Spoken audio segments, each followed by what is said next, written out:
Selamat pagi, salam sejahtera Tuhan untuk kita semua.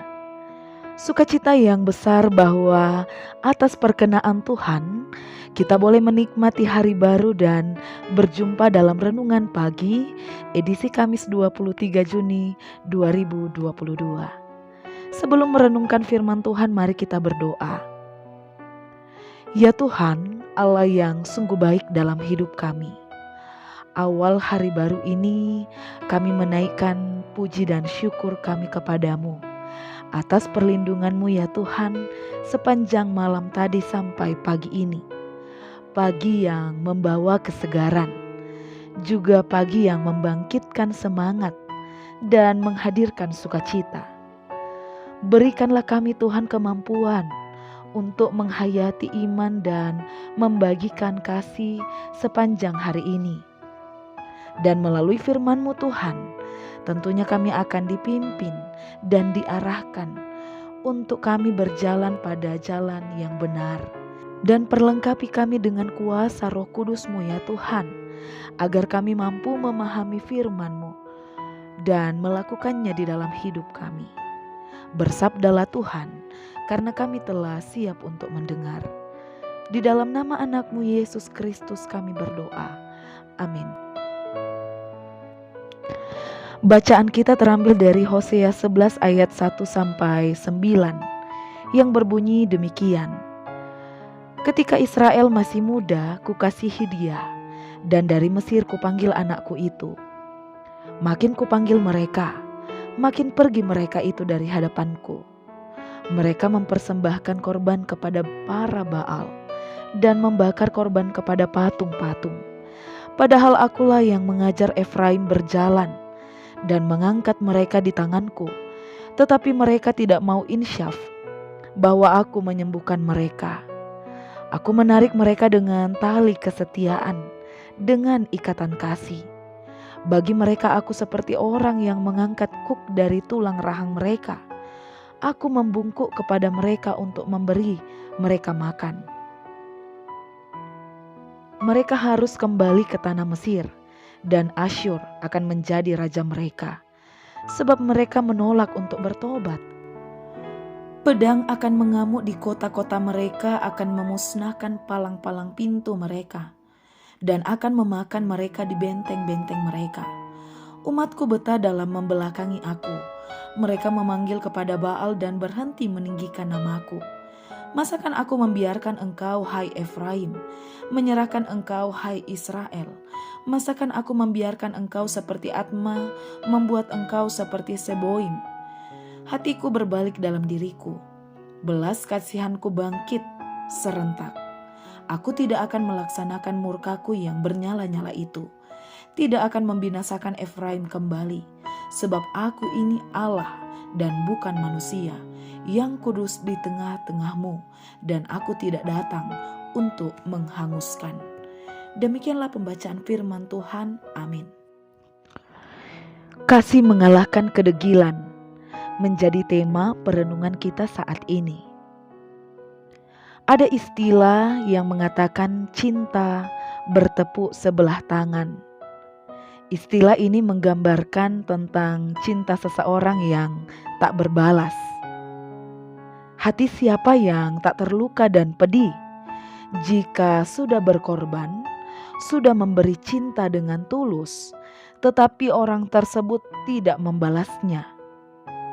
Contohnya, kita sebagai orang tua sudah memberikan yang terbaik untuk anak, memberikan pengorbanan yang tulus, tetapi cinta yang sudah kita berikan tidak terbalaskan.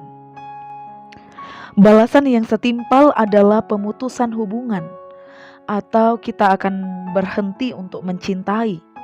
Karena untuk apa mencintai tetapi cinta kita tak terbalaskan? Tetapi tindakan Allah jauh berbeda. Orang Israel yang sangat dikasihi Allah, sejak semula yang dibuktikan dalam tindakan yang membebaskan mereka dari Mesir, kemudian terus-menerus memelihara mereka. Kasih Allah itu seperti seorang ayah kepada anaknya. Ia mengatakan ayat pertama, ketika Israel masih muda, kukasihi dia, dan dari Mesir kupanggil anakku itu." Sungguh Allah mengasihi bangsa Israel. Berkali-kali Allah menyatakan pertolongannya bagi bangsa Israel. Tetapi bukannya setia, malah mereka berpaling dari Allah. Mereka menyembah Baal dan mempersembahkan kepada patung-patung. Mereka degil atau sangat keras kepala. Padahal Allah mengatakan Ia telah mengajar mereka berjalan. Ia telah mengangkat kuk dari mereka. Ia telah membungkuk untuk memberi makan bagi mereka dan menarik mereka dari tanah perbudakan. Artinya Allah sudah memelihara kehidupan mereka, membebaskan mereka, dan mereka sudah menikmati berkat Tuhan. Tetapi cinta Tuhan kepada bangsa Israel tidak terbalaskan. Sehingga Tuhan mengatakan kepada mereka bahwa mereka sangat layak untuk kembali ke tanah Mesir dan Asyur menjadi raja mereka. Tuhan ingin menghukum bangsa Israel agar mereka kembali murni dan berbalik pada Allah. Tetapi pada akhirnya Tuhan berbalik atau membatalkan penghukuman itu. Ia mengatakan pada ayat 9, "Aku tidak akan melaksanakan murkaku yang bernyala-nyala itu. Tidak akan membinasakan Efraim kembali. Sebab aku ini Allah dan bukan manusia, yang kudus di tengah-tengahmu, dan aku tidak datang untuk menghanguskan." Allah penuh belas kasihan. Sungguh kasih Allah lebih besar dari kedegilan bangsa Israel. Tuhan katakan bahwa Ia berbalik dari niatnya yang akan menghukum bangsa Israel. Allah mengatakan bahwa Ia jauh berbeda dengan manusia. Ia mempunyai kasih yang sungguh tak terbatas. Bapak, Ibu, dan saudara-saudara, pertanyaan untuk kita renungkan bersama. Apakah kita sudah membalas cinta Allah yang sungguh besar dalam hidup kita? Sudah sejauh mana kita memprioritaskan Allah di dalam hidup kita? Allah tidak menuntut banyak atau sesuatu yang ada di luar kemampuan kita. Ia hanya menginginkan kita umatnya untuk setia, untuk selalu datang kepadanya dan memprioritaskan Allah dalam hidup kita, dan membalas kasih-Nya yang besar itu dengan hidup yang benar. Pancaran kasih Allah yang telah mengalahkan kedegilan kita harusnya membuka hati dan pikiran kita untuk hidup lebih bersyukur dan mengasihinya.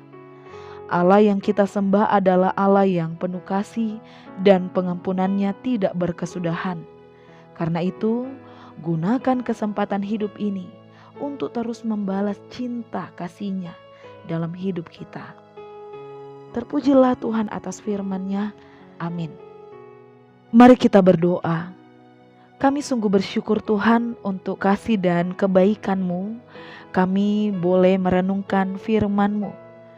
Ajar kami Tuhan untuk merespon kasih Allah yang sungguh besar dalam hidup kami, dengan hidup setia dan benar di hadapan Allah. Ya Tuhan, kami saat ini kami menyerahkan kepadamu untuk setiap kegiatan yang akan kami kerjakan sepanjang Kita sebagai hari ini. anggota gereja harus Berkati selalu kami, siap Tuhan. diperbaharui oleh Berikan Tuhan, kami hikmat terkhusus dalam agar cara kami pandang dapat kita. melakukannya dengan Sehingga baik. dengan pembaharuan cara pandang Bimbing ini kami Tuhan, dapat meningkatkan arahkan pikiran kemajuan dan hati pelayanan, kami. dan nama Jangan Tuhan sampai akal akan kami merancang dipermuliakan. kejahatan, Terpujilah Tuhan tindakan atas dendam, firman-Nya. benci, Amin. kemarahan, cemburu. Tetapi biarlah hati dan pikiran kami ini dapat memikirkan dan melakukan sesuatu yang positif dan membangun, dan sesuai dengan kebenaran firman-Mu. Ajar kami juga Tuhan untuk menggunakan lidah kami dengan bijak. Jangan sampai terucap kata yang menyakitkan hati sesama kami, kata yang kejam menusuk rasa sesama kami, kata-kata yang tidak benar, kata-kata yang menghina. Tetapi biarlah apa yang kami katakan dan lakukan ini dalam hidup kami, khususnya sepanjang hari ini, dapat membangun persekutuan. Kami juga membawa kepadamu untuk saudara-saudara kami yang saat ini sedang sakit. Jamah mereka Tuhan, lawatlah mereka, sehingga mereka dapat kembali pulih, yang bergumul dengan berbagai macam persoalan kehidupan. Tuhan menolong dan membukakan jalan. Ajar kami Tuhan untuk terus melibatkan Tuhan dalam setiap rencana dan gumul yang kami hadapi, sehingga hidup kami akan lebih indah dan kami merasakan ada kekuatan dan ketenangan. Ya Tuhan, saat ini juga kami membawa kepadamu untuk setiap umat-Mu yang merindukan pekerjaan, merindukan tempat tinggal, merindukan kehadiran seorang anak ataupun kerinduan-kerinduan lainnya Tuhan. Kami tahu dan kami yakini bahwa Tuhan akan menjawab setiap kerinduan mereka sesuai dengan waktu Tuhan. Diberkatilah anak-anak dalam proses pendidikan. Beri kemampuan, kecerdasan di dalam mereka menangkap setiap ilmu yang diberikan. Masa depan mereka indah di dalam tangan Tuhan. Orang tua kami yang lanjut usia, yang rentan akan penyakit, yang sudah terbatas secara fisik, jaga dan lindungi mereka Tuhan. Beri keteguhan iman di dalam mereka menikmati masa tua. Beri sukacita dan kekuatan. Terimalah doa kami, karena kami berdoa hanya melalui satu nama, yaitu Tuhan kami Yesus Kristus.